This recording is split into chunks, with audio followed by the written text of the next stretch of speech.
the Arab population as a whole, the Palestinian population as a whole, as an inferior race. I mean, it doesn't get stronger than this. And yet you want to be careful about your language.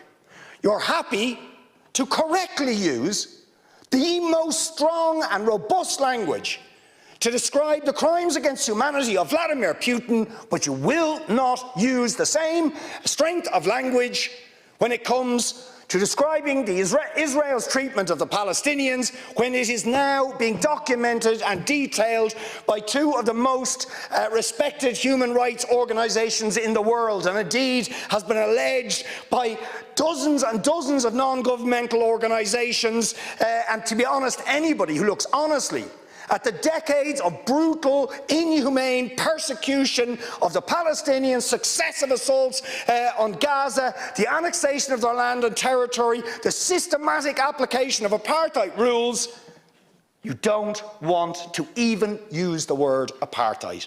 Never mind sanctions. 5 days sanctions against Putin and his thugs, 70 years of oppression by the Palestinians, and it wouldn't be, what was the word you used? It wouldn't be helpful to impose sanctions.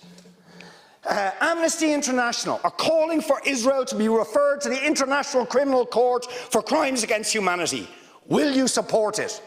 They are calling for targeted sanctions against Israeli officials who are perpetuating the system of apartheid, just exactly the same types of sanctions you've just initiated against Vladimir Putin. Will you support it?